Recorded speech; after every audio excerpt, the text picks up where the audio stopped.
बेटों, मेरी बात ध्यान से सुनो। मैंने अपने व्यापार को बढ़ाने के लिए खूब मेहनत की और सफल भी रहा। अब मेरी संपत्ति में तुम तीनों का बराबर का हक है। मैंने 3 बेशकीमती हीरे खरीदे थे, जिनकी कीमत हमारी पूरी संपत्ति से भी ज्यादा है। हमारे पास जो भी संपत्ति है बेटा, वो एक तरफ और ये तीनों हीरे एक तरफ। तुम तीनों भाई एक एक हीरा अपने पास रख लेना, ठीक है? पर पिताजी, वो हीरे हैं कहां पर?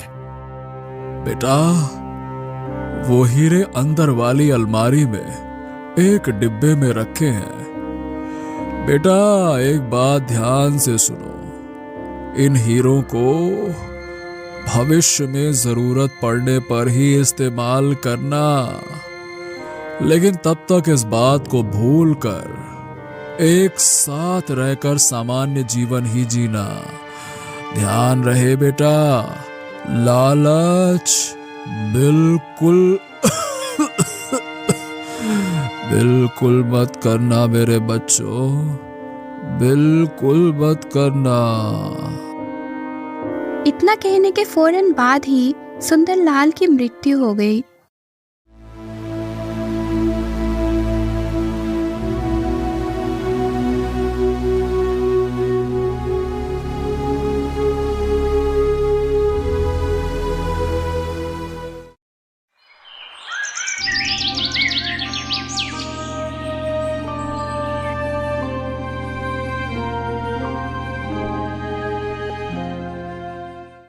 मुझे लगता है हम सबको साथ रहकर पिताजी के व्यवसाय को आगे बढ़ाना चाहिए।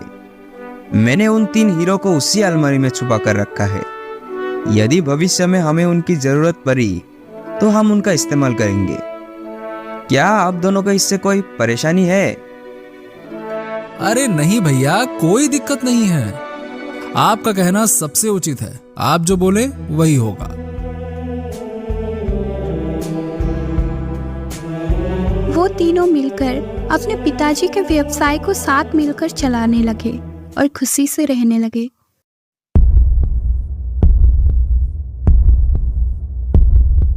पर एक दिन चेतन चिंतित होकर घर पर आया। उसे परेशान देखकर रतन ने पूछा, क्या हुआ भैया, आप परेशान क्यों लग रहे हो? मुसीबत आ गई है भाई।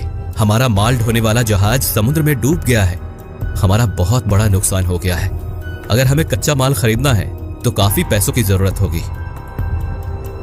क्यों परेशान हो रहे हो चेतन भैया? ऐसी मुश्किल के लिए ही तो हमारे पास हीरे पड़े हैं ना। हम उन्हें अपने निवेश के रूप में इस्तेमाल करेंगे। तुम क्या सोचते हो रोहन? हाँ भाई, हम उन हीरों का उपयोग करेंगे। बस हमें घबराने की क्या जरूरत है भैया, हैं? तुम दोनों ठीक ही कह रहे हो। रुको, मैं अभी उन हीरो को लेकर आता हूं।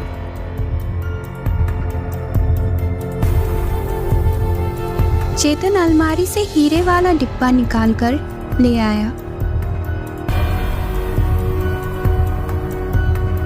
और फिर उसने उसे अपने भाइयों के सामने खोला, लेकिन डिब्बे में सिर्फ 2 ही हीरा मिला। ये देखकर वो सभी हैरान हो गए।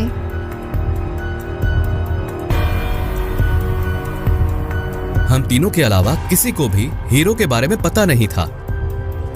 भैया, क्या आप हम दोनों पर शक कर रहे हैं?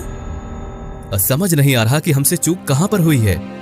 चोर हम तीनों में से एक है, लेकिन हम एक दूसरे को दोष नहीं दे सकते। लेकिन हाँ, इस समस्या को सुलझाने का एक उपाय मेरे पास है। कैसा उपाय है भैया? सुनो, हमें से जिसने भी हीरा लिया है, हो सकता है वो अभी तो नहीं मानेगा, लेकिन एक दिन का समय लेते हैं। जिसने भी हीरा लिया है वो कल सुबह तक उसे वापस इस डिब्बे में रख दे, ठीक है? ठीक है। लेकिन अगर हीरा हम तीनों में से किसी ने नहीं लिया होगा तो हम सब क्या करेंगे? अगर ऐसा हुआ तो हम राजा के पास जाएंगे। तो हम कल का इंतजार करते हैं। अगर हीरा नहीं मिला तो हम सब लोग राजा के पास जाएंगे और तुम सब लोग जाओ और जाकर सो जाओ। तीनों भाइयों को अब भी उम्मीद थी कि तीसरा हीरा जरूर मिल जाएगा। वो सभी हीरे के मिलने की उम्मीद रखते हुए जाकर सो गए।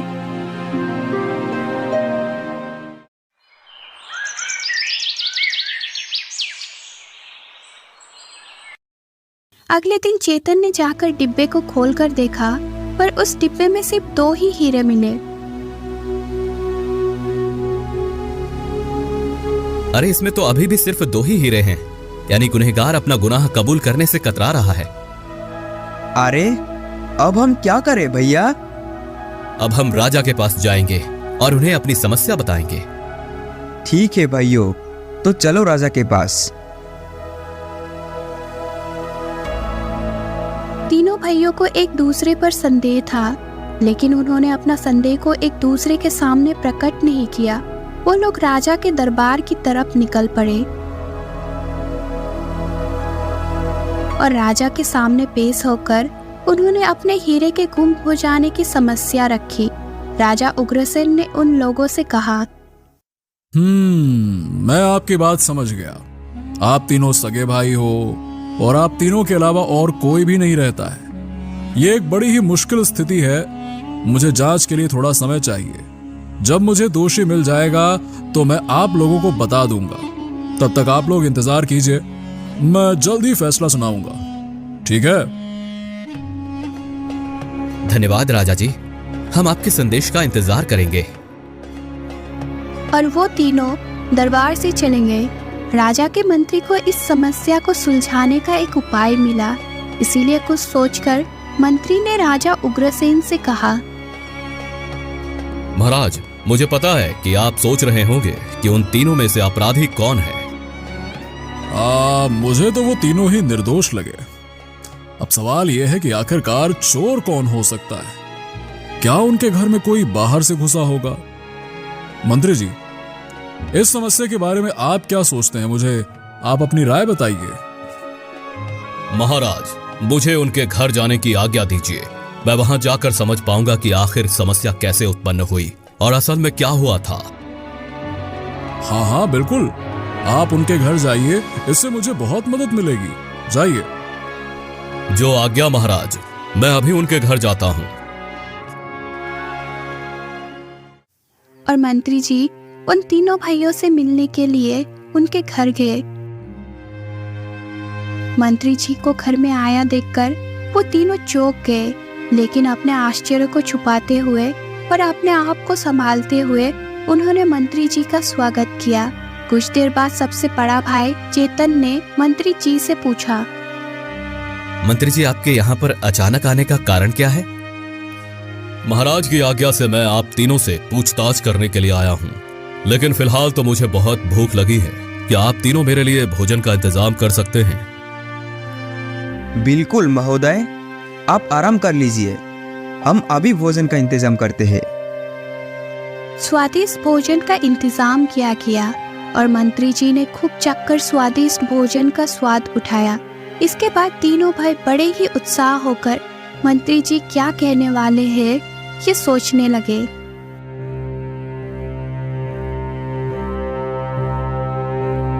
स्वादिष्ट भोजन के लिए धन्यवाद। इससे पहले कि मैं अपनी जांच शुरू करूं, मैं आप लोगों को एक कहानी सुनाना चाहता हूं। ध्यान से सुनिए। जब मंत्री जी ने कहा कि वो उन तीनों को एक कहानी सुनाएंगे, तो तीनों भाई बड़े ही हैरान रह गए। उन्हें मंत्री जी का इरादा समझ नहीं आ रहा था, क्योंकि वो तो यहाँ पर समस्या की जांच करने वाले थे और अब वो कहानी सुनाने की बात कर रहे थे। और फिर तीनों भाई बड़े ही ध्यान से कहानी सुनने लगे और मंत्री जी ने कहानी सुनाना शुरू किया। एक समय की बात है, श्रीधर नाम का एक राजा रहता था। उनकी एक बेटी थी जिसका नाम नैनिका था। वो गुरु विश्वामित्र से अपनी शिक्षा प्राप्त कर रही थी। अब वो विवाह योग्य हो गई थी, इसलिए उसके पिता ने उसको आश्रम भेजना बंद कर दिया। एक दिन नैनिका अपनी शादी की खबर बताने के लिए अपने गुरु से मिलने गई। कहने लगी, प्रणाम गुरुदेव, इतने वर्षों तक आपने मुझे जो शिक्षा दी उसके लिए मैं आपकी आभारी हूँ। इस बक्से में कुछ कपड़े और कुछ कीमती सामान है, इसे गुरु दक्षिणा के रूप में आप स्वीकार कीजिए और मुझे मेरे आने वाले समय के लिए आशीर्वाद दीजिए। नैनिका, इन सभी उपहारों को वापस ले जाओ। मैं इन्हें स्वीकार नहीं कर सकता। वैसे मेरी एक इच्छा है, अगर तुम वो इच्छा पूरी कर सकती हो तभी मैं तुम्हें अपनी इच्छा बताऊंगा। गुरु की इच्छा पूरी करना सबसे बड़ा पुण्य का काम है। बताइए गुरुदेव, मैं आपकी इच्छा कैसे पूरी कर सकती हूँ? तुम्हारा विवाह होने के बाद उसी रात तुम्हें बहुत से गहने से सज धज कर अकेले ही मेरे आश्रम में आना होगा। बताओ, क्या तुम ऐसा कर सकती हो? नैनिका को अपने गुरु की इच्छा सुनकर बहुत आश्चर्य हुआ, लेकिन उसने वचन दिया था, इसीलिए वो सहमत हो गई और कहने लगी, गुरुजी, मैं आपकी इच्छा को सुनकर थोड़ी सी उलझन में पड़ गई हूँ, लेकिन फिर भी मैं अपने वचन पर कायम रहूंगी और आप जो कहेंगे मैं वो करूंगी। अब आप मुझे जाने की आज्ञा दीजिए। नैनिका, अब तुम जा सकती हो। नैनिका ने अपने गुरु से विदा ली और कुछ ही महीनों के बाद उसकी शादी नालंदा के राजा विजय से हो गई। शादी की रात नैनिका ने अपने पति से अपने गुरु की इच्छा के बारे में बताया। उसकी बातें सुनकर उसके पति ने नैनिका से कहा, नैनिका, गुरु भगवान के समान होते हैं। मुझे लगता है कि उनकी इच्छा के पीछे कोई ना कोई कारण जरूर होगा। तुम जरूर जाओ और उनसे मिलो।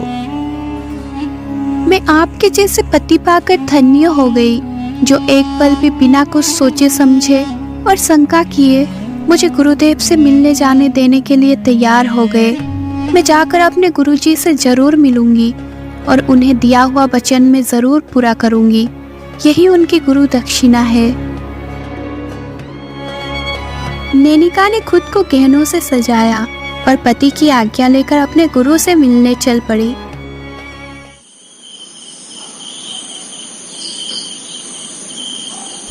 तभी बीच रास्ते में उसका सामना एक लुटेरे से हो गया और उस चोर लुटेरे ने कहा, अरे तुम कौन हो और इतनी रात को ये गहनों से सज धज के कहाँ जा रही हो?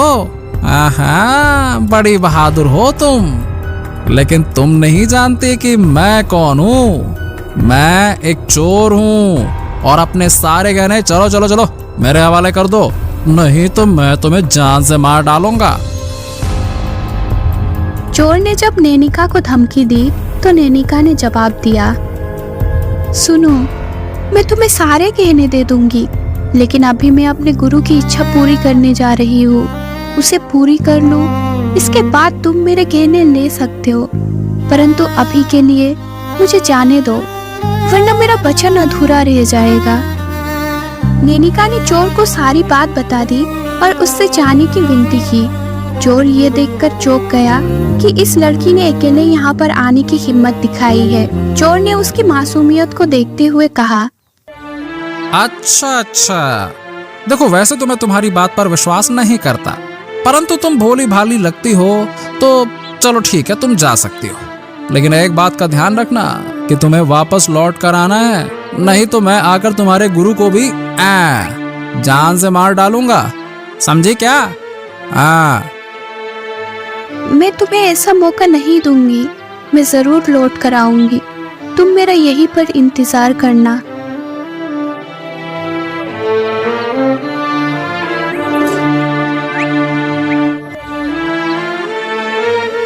नैनिका अपने गुरु से मिलने पहुंची।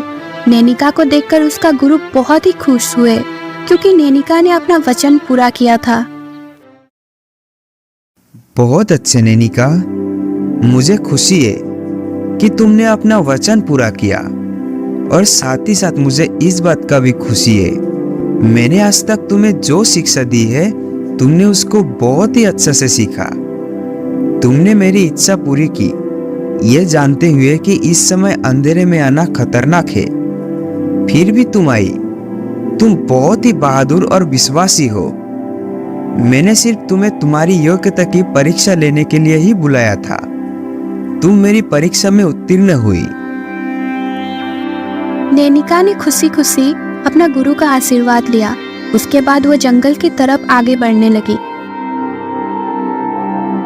जैसे कि उसने वादा किया था, वो चोर के पास वापस आई। चोर उसकी वहीं पर राह देख रहा था। नैनिका की ईमानदारी को देखकर वो चौंक गया और नैनिका ने उससे कहा, मैं अपने वचन के अनुसार वापस आ गई हूँ। अब ये सारे गहने तुम्हारे हैं। चोर को अपने व्यवहार के लिए बड़ा ही पश्चाताप हुआ। उसने नैनिका के आत्मविश्वास और ईमानदारी को देखकर आत्मसमर्पण कर दिया। सुनो, मुझे माफ कर दो।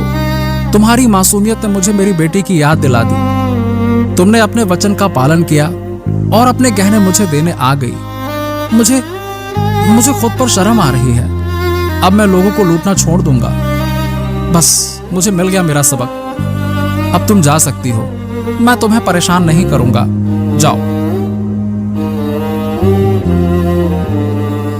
उसके बाद नैनिका महल में लौट आई और उसने अपने पति को सब कुछ बताया कि कैसे गुरु ने उसकी परीक्षा ली, और उसके बाद वो अपना जीवन सुखपूर्वक बिताने लगे।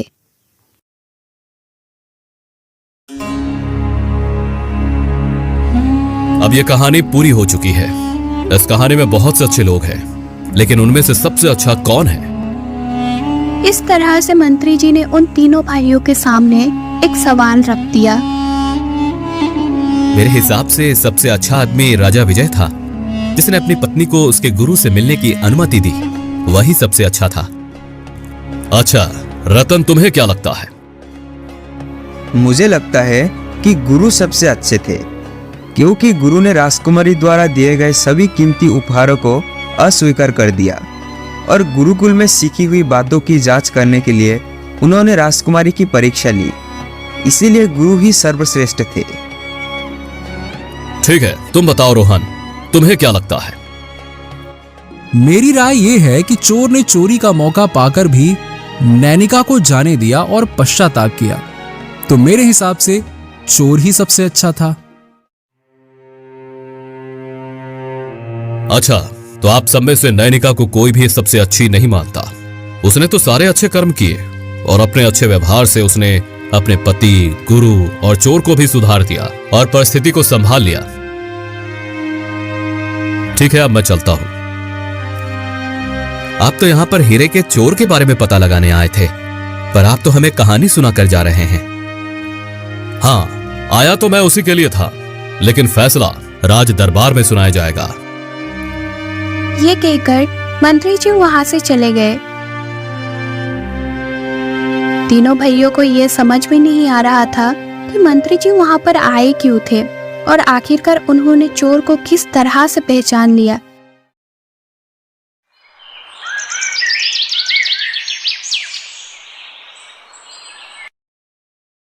अगले दिन सुबह मंत्री जी राजा से मिले और कहने लगे,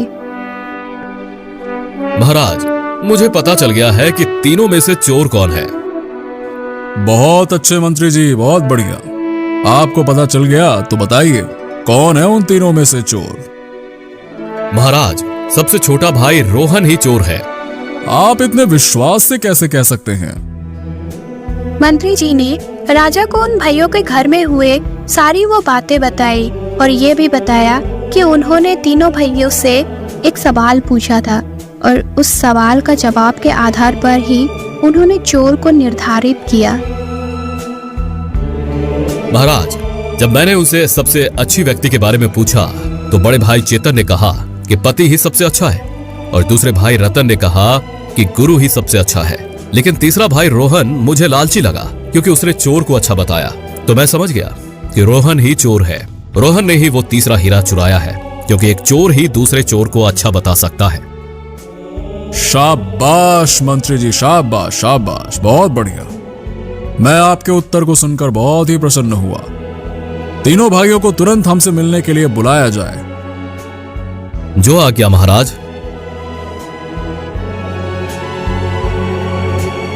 और फिर राजा के आदेश के अनुसार तीनों भाई राजा से मिलने के लिए दरबार में हाजिर हुए।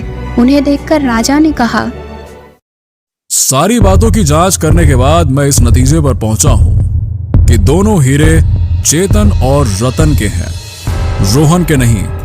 और यही मेरा अंतिम फैसला है, क्योंकि रोहन पहले ही अपना हीरा चुरा कर निकाल चुका है।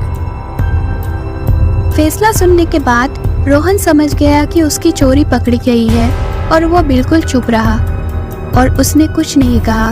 उसी ने अपने भाइयों को बिना कुछ बताए उस हीरे की चोरी की थी। रोहन का सिर शर्म से झुक गया।